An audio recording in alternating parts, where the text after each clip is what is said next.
Hello. For those of you who are just joining this journey and learning what I'm doing, I'm Natalie Eskew, and I just recently had my second little girl in 2 years. So I have a 2-year-old and an 8-week-old. I was requested, or it was requested, that I post kind of what I'm doing to reactivate my pelvic floor, my core, making sure things are strong from the inside out and knitted back together. We can just jump back into a workout program postpartum. A lot of people do. A lot of people just lose the weight and look fabulous and don't ever jump back into rebuilding their core. I also have witnessed a lot of women just jump back into, everybody wants to get back fit, okay? So they want to look good. But there are dangers to just looking good. There are dangers to just saying, hey, I just want to have a six-pack, which BT dubs is superficial muscles, and or people just are really lucky and look fabulous, but they don't actually support their spine, support their pelvic floor. And I'm going to be really blunt and honest in this video. A lot of women have incontinence issues after having a baby. A lot of women have lower back pain, hip tightness, the bulge in front that never goes away. All of those are signs that you have not rebuilt your pelvic floor. Now, I'm not a doctor. I cannot diagnose this for you, but I can show you a couple of things that will help you along the way. And I had thought that I would take you through like a full workout in length, but I just think that that's going to make the video way too long. So I want to give you some quick tools to get a little bit more aware of what's going on in your body, because you can do this years later. I actually work with a lot of women who are in their 60s and 70s who never rebuilt their core from their 20s and 30s of having children and the issues that they're having now, but it can be rebuilt. So this is going to be your basic video. I will add on later, I'm sure. So if y'all have questions, I'm actually going to jump back to the mat. So make sure to like and comment, because I can see the little hearts or thumbs up or whatever Facebook does now. I can see those from back there, and then I'll peek forward. But without further ado, since I'm just getting started with my workout program, this is really what I'm doing for the first week or so, just until I can tell what's going on. Also, I won't be pushing very hard, if at all, when we're diagnosing, because I had surgery and I still have an incision. So, okay. If you lie down on your back, y'all can see me? Cool. Most of us, feet up, shoulders width apart, shoulders are flat on the floor, you can go palms up, okay? Most of us have a little air right here in our back. It's kind of just like the way we lay. Now, that doesn't support our spine at all, so you're going to hear me say this a lot. You're actually going to tilt your pelvis bones, I think actually hip bones, towards my belly button, and I'm pushing my lower back into the floor. Belly button is down. If you've ever taken a Pilates class, you hear them say like belly button to the spine. That's what we're doing. So the way that you tell if you have diastasis recti, because it's basically an abdominal separation in your abs. So like if you look at your abs, they go straight down. If it's wider than 3 inches, you actually are diagnosed diastasis recti. So just like you're going to do a little mini crunch with that lower back pressed into the floor, you're going to lift your head, neck, and shoulders off the floor. You're going to take 2 fingers. You are going to do it this way. And you're going to go 2 inches up from your belly button and push down. Now there's a little squish there. It's all right. Just push down. You're going to feel there's a little indentation in between your abdominal wall. So if you are this wide, you got nothing. That's kind of where I'm at. But if you can turn your fingers sideways, 2 fingers, and then go 3 fingers, you probably need to talk to your doctor and just make sure you don't need to go to physical therapy. You can, a lot of the exercises I'm going to be talking to you about actually are therapy exercises, but I'm not a physical therapist. So to keep it safe and kosher, talk to your doctor. So making sure that's down, check it this way. Now some people's is up here, some people's goes all the way down. Can you all see? All the way down, because you actually do have abs down here. So we're just gonna check. My separation is not that big of a deal. That's how we check. All right, so ways to start activating. I'm gonna start as simple as possible. I'm gonna move my arms up here, even though you can see it actually from the angle. So thumbs are up. Why I talked about the arch. The easiest exercise you can do, a pelvic tilt. So you're just gonna tuck down, pushing that lower back into the floor, hold for a breath, let it release. Tuck it back down. I feel like this is the most boring video in the world, just to be honest, because you're literally just like tilting your pelvis. It seems so simple, but people don't want to do the simple work. They don't want to do the easy stuff that's going to actually make it work. So I'm just going pelvic tilts. That's all I'm doing. Okay, so now we've done that. We're here. I'm activated already, belly button down, hips are up. I'm pushing my lower back in the floor. Like, I'm squishy here, but I can tell that I'm activated everywhere else.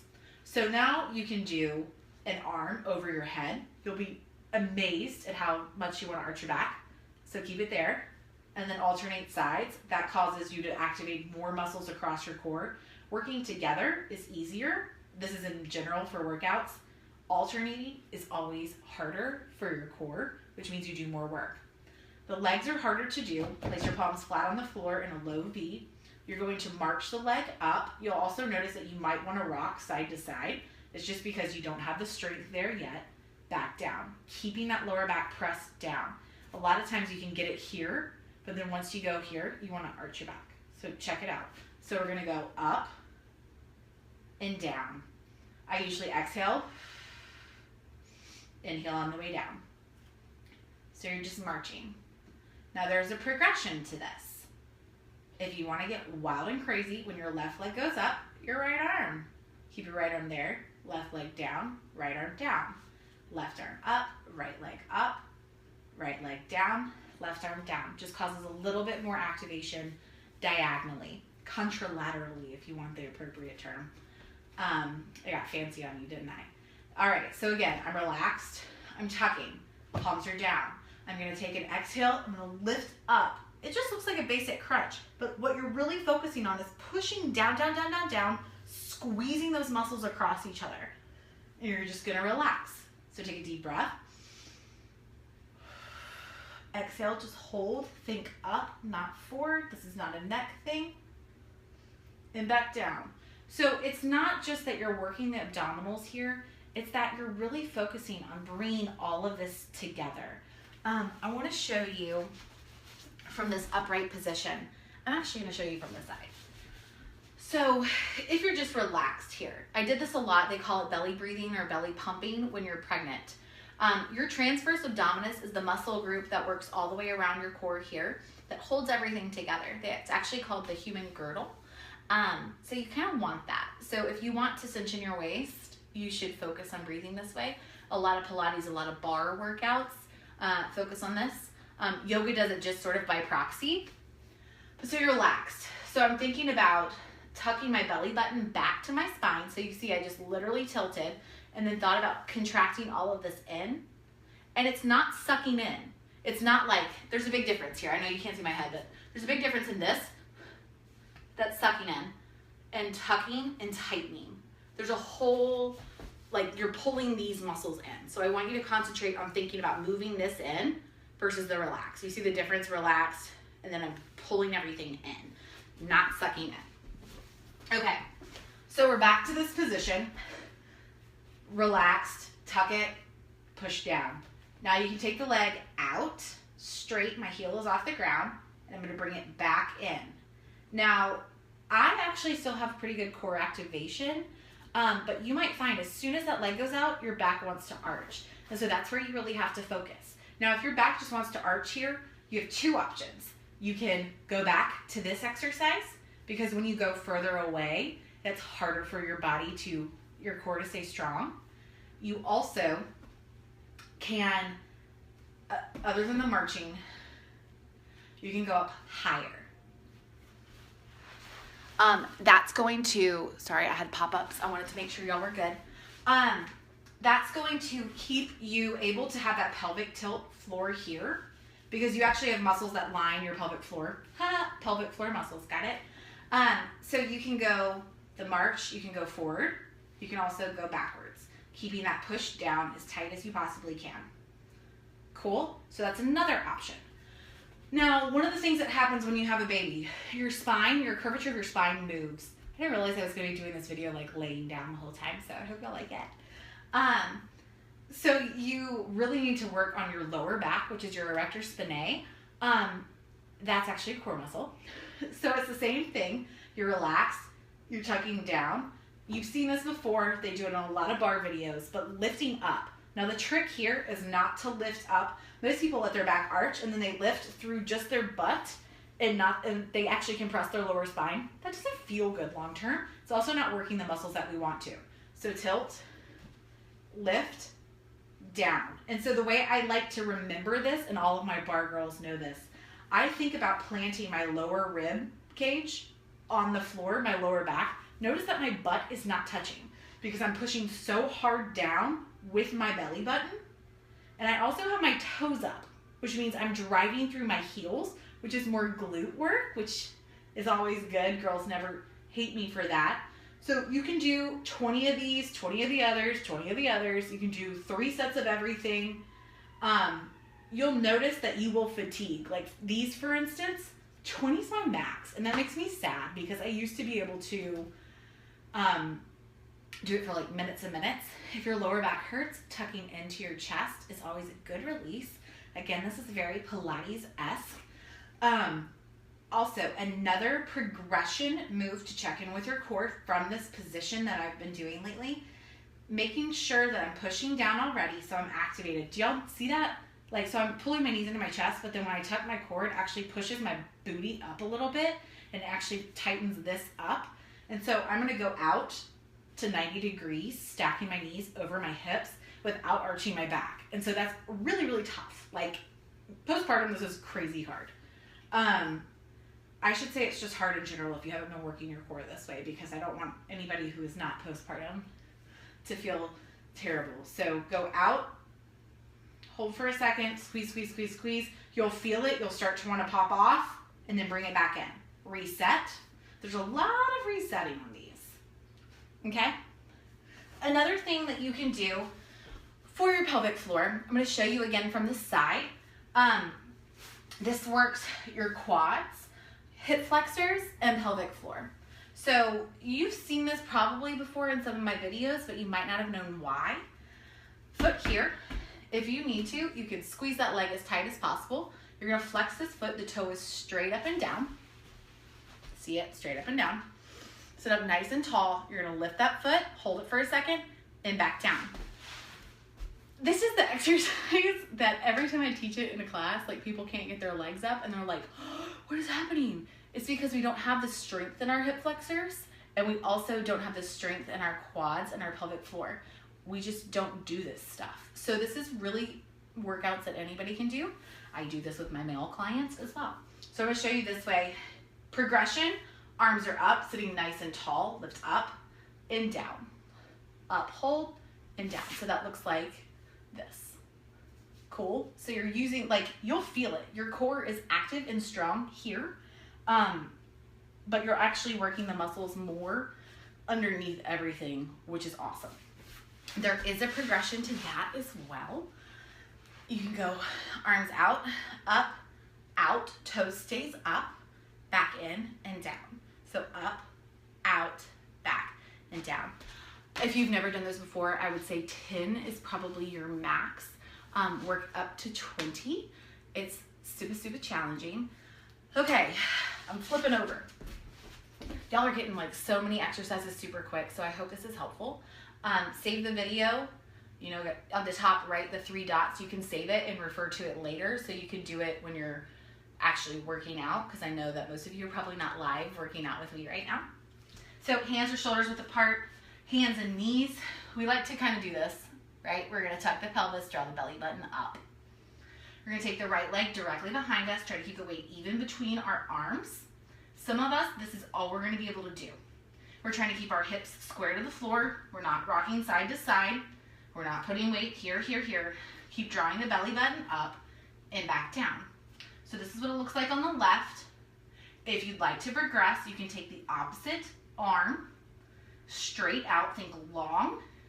Now you might find yourself sinking. Just keep lifting up. You might need to reset. Get yourself balanced and centered. My thumb is up. It's easier on my shoulder. Strengthening the entire back line of your body, as well as your obliques, transverse abdominis, your entire core. Place it back down. So this is where you can start working a little bit more of your glutes and erector spinae. So if you're all centered here, again, I'm sorry, there's a lot of breastfeeding action going on right now. So your, sorry, your arms are this wide apart, your fingers are fanned out. So this is where you are. Take the right leg behind you, balance between. You can tap your toe and lift. Now notice, I am not like kicking here. This is not about that. This is about using the glutes and erector spinae to lift, hold, tighten up here and down. Work up to 20 on each side. So that's this. So the main things to focus on, because I think that's probably enough for today. The main things to focus on, it's not about how cool your workout looks. It is about your breath. It is about pushing that belly button down, that back down to the floor, lifting through the right areas, control.